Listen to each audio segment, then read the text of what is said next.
So in the last couple of months, I reviewed the Sony ZV-E10 Mark II. I really love the camera for video, but it's also got me curious about other camera from other makers like Panasonic Lumix. I met them at Profusion, and they suggest to me the Lumix S9. It's a full frame camera, so you compare to a APS-C, you don't have a 1.5 time crop for the focal length, and it's a really compact camera, and the focus is mainly on video. So I was really curious to try it. So I asked Panasonic after the holidays if I could borrow the camera for 2 weeks, and they accepted. I'm not compensated for this review, and by the time you see the video, I will have returned the camera to them. So I want to do my full camera review, but by also focusing on the main different point of this camera, the most important feature. First, it's a full frame camera. It's the first time I'm going to shoot with one, so I'm really curious how it will go. There's a new 18 to 40 millimeters lens, which made the camera really compact versus the 2060 that Panasonic also offers as a kit lens. So I'm really curious about this lens because it really seemed that it could unlock the camera as a quick, compact video camera. Then there's IBIS, so in-body image stabilization, and there's also lens stabilization, so I want to play with that. There's the Lumix app, which is they say like in 30 seconds from the camera to social media.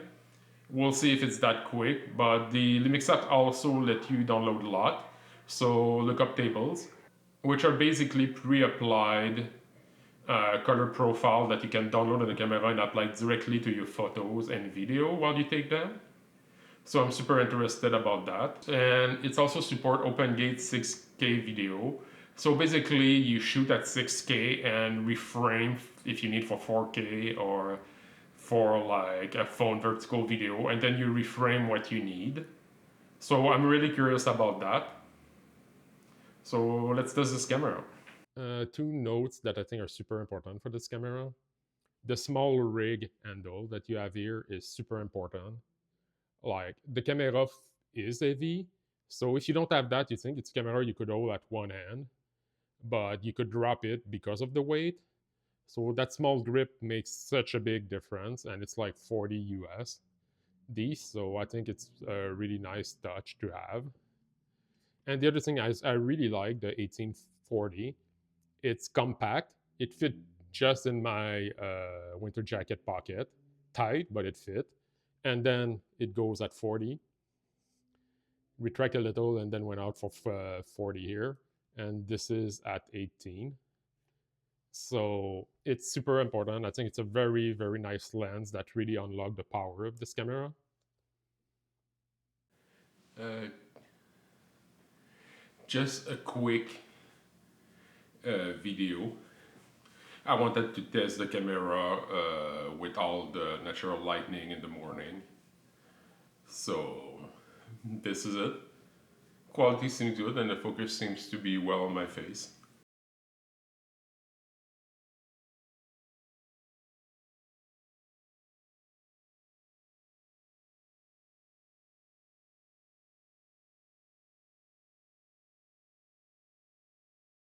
Okay, so we can see the price here just for the body at 1750 Canadian.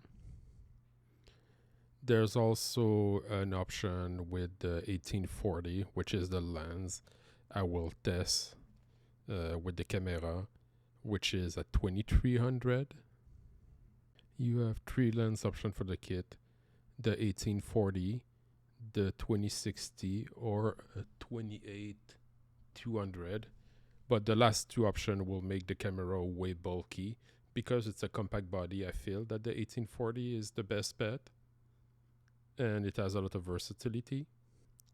It's also nice to see that you have multiple color options for the camera body. It's not necessarily a big thing, but I feel that it's one way to differentiate yourself in the market and not just the specs. We'll talk about it a little later, but there's a lot of focus by Panasonic on the lot. So different color profile that you can download straight to the camera and apply to your photo and video while shooting. Open gate is a big feature with the full frame sensor. So you can shoot a video at 6K 2430 and then reframe it later in the software if you want a vertical video or the 16:9 at 4K. I think it's giving you a lot more versatility if you're shooting like a short movie, or like if you don't necessarily know what will be the end product, or if you want to use the same movie, for social media, for your main ACAM video, and using the same footage, then it's a really good option. I feel that in this review I will only scratch the surface of that, but you can see here all the format that could be available for you in post after using shooting in OpenGate 6K. And of course, there's a big focus on the Lumix app, which let you download the lot or download your video straight to your phone. Then you can post it on social media.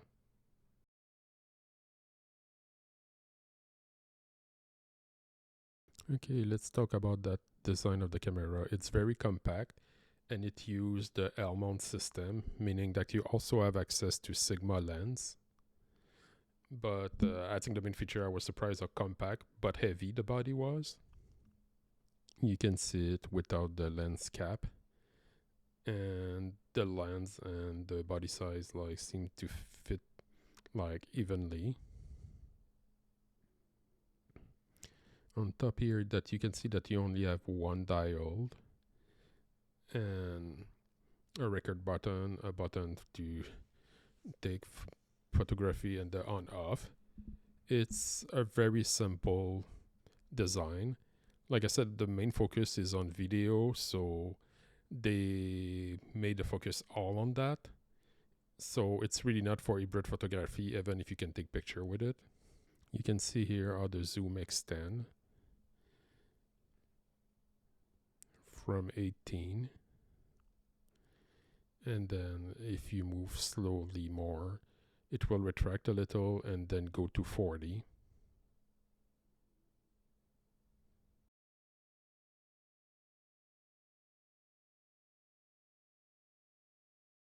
Not much to see at the bottom.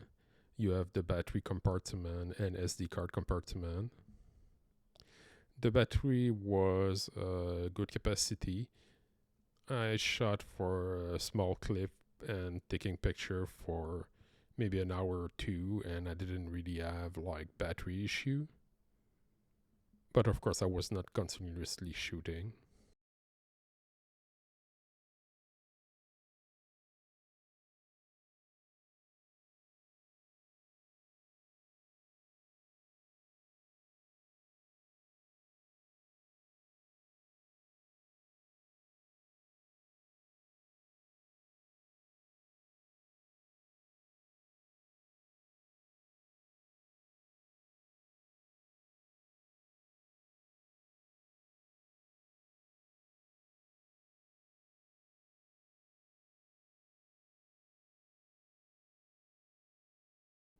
You have a micro HDMI out and a USB-C for charging. By plugging it by default, it's not detected as a webcam. Not much to see on the other side.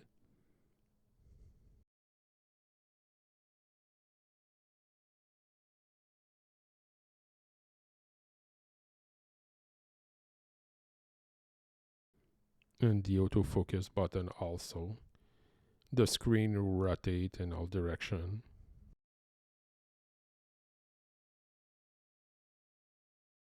You can see the screen here with the guide activated.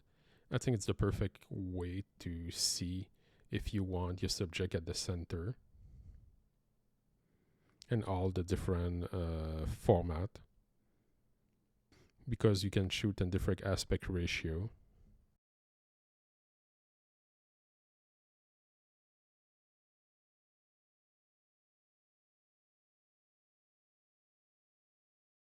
One thing I need to mention is how well thought is the menu system of the camera. Most of the options are super simple to find. There's a lot of video or different video mode available, but the things are laid out logically.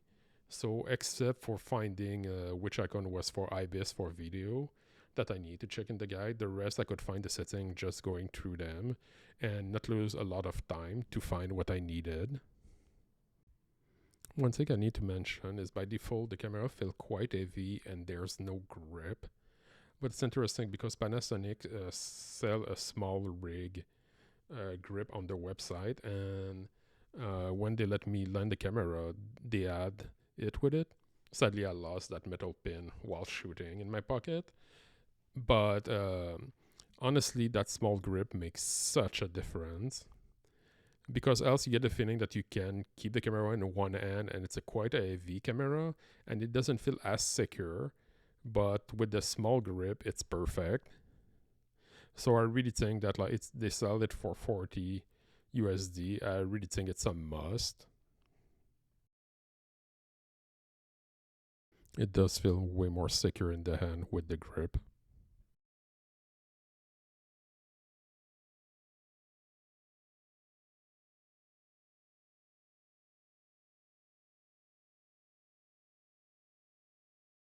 Just a couple example of picture taken with the camera. It was very cloudy during that day.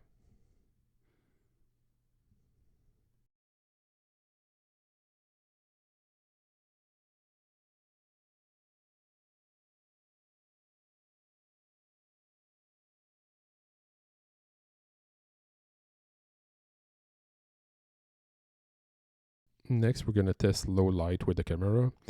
I used some LUT in some of the video, but I didn't recolorize them with DaVinci Resolve just to see how they would look raw. This is a test with the autofocus set on face. We'll see how it goes. This is a test when it's super dark. I only have Christmas light at the back of the camera. And I also wanted to test the microphone while I'm at home. The precedent test had the log, so a syn log. So I removed a lot. So I increased the lightning quite a bit, and I use a lot just to see what it would look like. It's way better this way. We can see here that it with no lot in vlog, so you need to adjust that after for the colorization. I feel that by default the Synlog 709 seems to with the lot seems to work perfectly. It seems to give me a very natural look.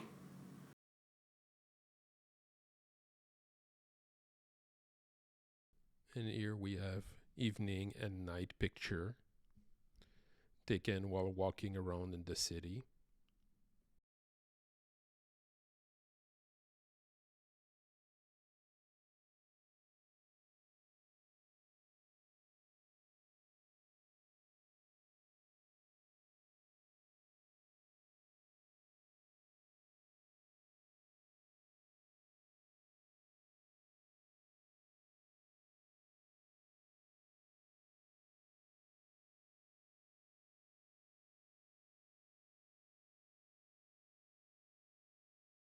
We can see that the focus is able to track even a small tiny object. So if I put this in front of the camera on the side, too close, see focus on it, and the focus back on me, on the object, staying on my face.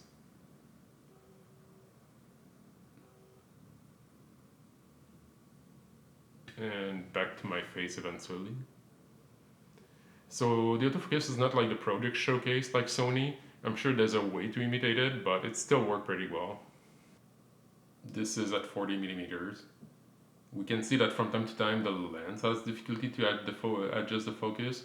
If I click on it and show it where's my face is,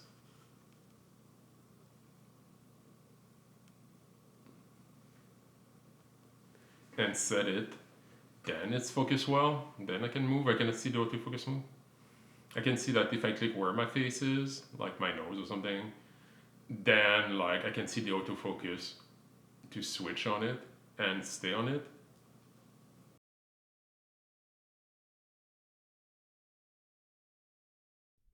Okay, so let's talk about the LOT lookup table. Basically, Panasonic put a book focus on that. Basically, it's a colorized profile that you can download to your camera and apply directly to your video or photos. So if it can remove a step instead of going in Lightroom or going to DaVinci Resolve and then colorize your video, and especially if you want to post them fast on social media. So Panasonic put a boot focus on that and having a dedicated button for it. And in the Lumix app, you can download them straight to your camera. It's not the only camera that support that, but because they put such a focus to make it easy, that's the first one that actually use it. You could see in the previous video that it was a daytime video and then I apply a night filter on it. So it worked well for both video and photos.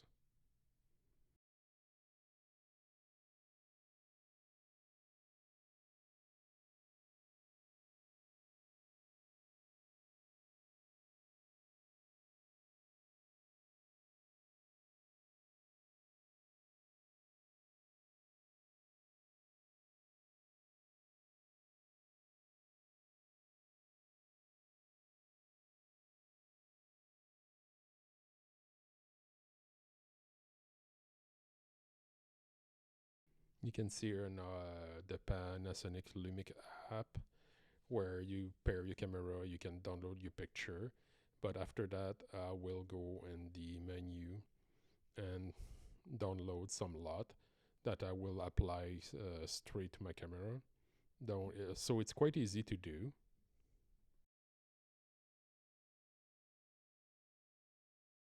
The only thing, instead of applying the 11 and assign it to my camera, you need to go one by one. At least I didn't find a way to do it quick.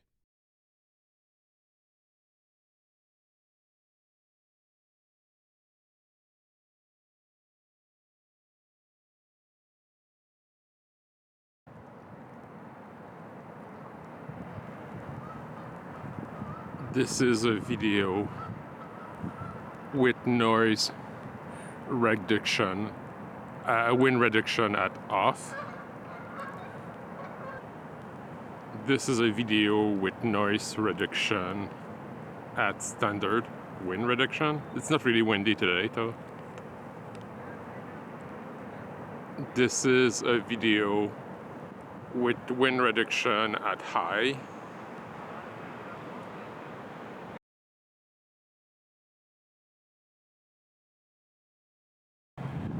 This is a vlogging test with no IBIS.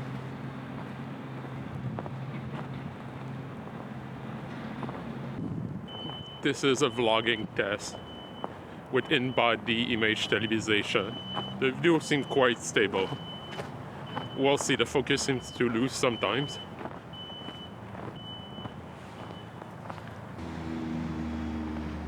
This is a video with the boost function on the in-image body stabilization. This is a video with the electronic stabilization at standard. I still find the frame quite wide with the 1840 and being a full frame camera, so no 1.5 factor. Ok, ça c'est un vidéo avec la this is a video with the electronic stabilization at high. I still find that it's wide enough for the use, but it seems to have a blurry effect, so we'll test that soon. This is a vlogging example using my Osmo gimbal and my iPhone. Just to compare. I still like to compare.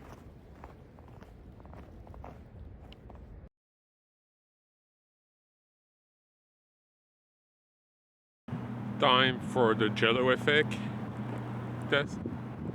Oh yeah, we can see that it's going quick. It's within body stabilization.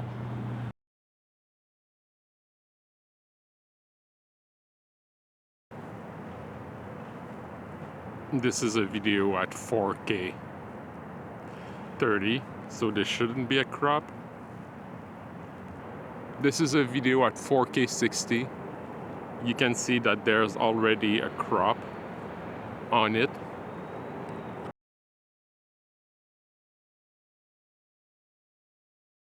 This is a 6K 30 video. There's no crop, and it's to use open gate function to rescale and recrop the movie after. This is a 6K 30 video. There's no crop, and it's to use open gate function to rescale and recrop the movie after.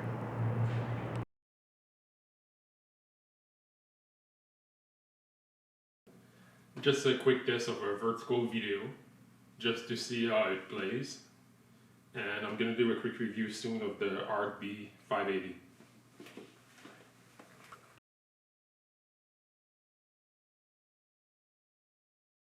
So what do you think of the Lumix S9? I think there's a lot of things to like in this camera. I really like the image quality that you get by default. The camera body is super compact. I really love the 1840 millimeter lens because at 18 that's wide enough to take I don't know, like widescreen landscape video. But at 40, normally when you want to take a portrait, it's 40 to 50. So the camera has a lot of versatility with that lens. You have in-body image stabilization that work okay. And plus you can have also explore stabilization if you like. So, and like I said, for a compact video camera that is full frame, it's great. Honestly, I love the camera and I could really see it be shortlisted in my list of camera to get for as a A-cam for the channel. Not everything is perfect. First thing is the autofocus is not as good or is as quick as the one of the Sony. Like right now I let it on automatic and you can see that sometimes it has difficulty to focus.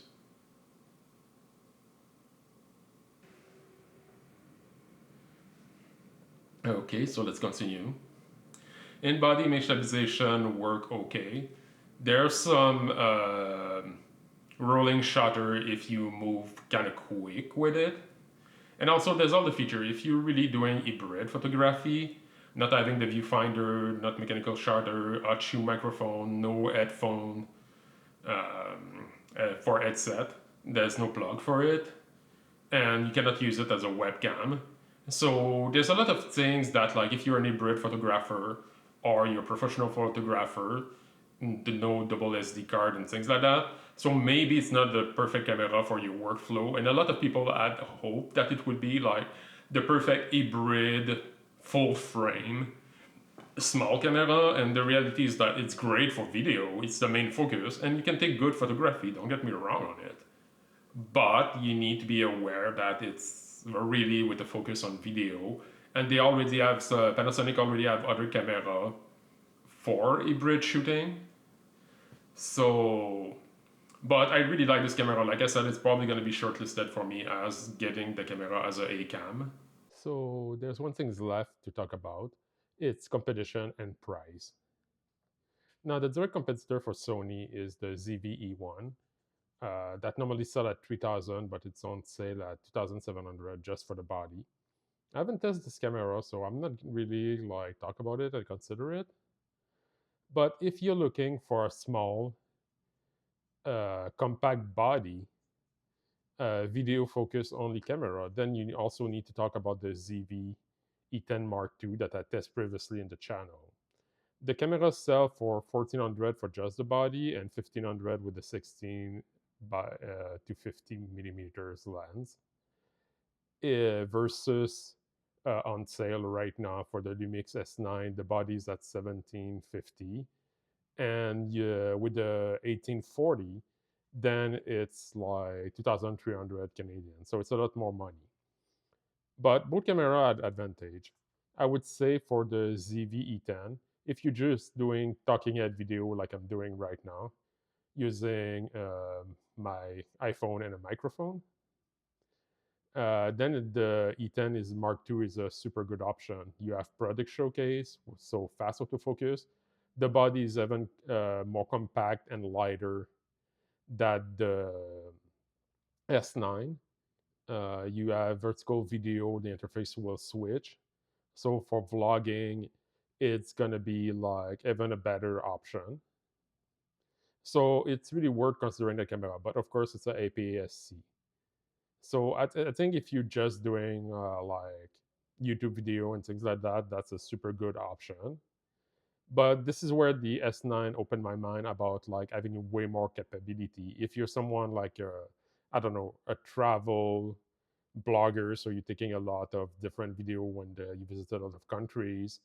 If you're a filmmaker, having a full frame camera, being able to shoot in open frame and diverse aspect ratio from 16 by 9 by 3 by 2, or if you center the subject, putting the guide on the camera, then you can also do vertical video with it. It's going to give you a lot more capability. You also have IBIS. And like I said before, I really love the 18 by 40 lens that come with it. It's really compact. And I do feel that this lens is wide enough to do like panoramic when you're outside, but also do portrait at 40 millimeters. So I think it's a camera that would give you a lot more capacity to grow in. But of course, because you're in the 2300, there's other camera to consider. Like if it's a more hybrid photography, the Sony 700 is an option. The FX30, but it's 2300 for just the body. And they both have PSC. So I feel in the end like there's a lot of option, and I feel like I just scratched the surface with the Lumix S9, not being like a professional photographer or filmmaker, and it's also make me like want to do more testing more of this camera. I had it for 2 weeks and then send it like back to Lumix, and like I said, I'm not compensated for it. They just let me have the camera, and 2 weeks later brought it back to them, and it really showed me how more capability you can have versus a small basic camera. And like I said before, to them, because they wanted my feedback after testing the camera for 2 weeks, we talked for 30 minutes.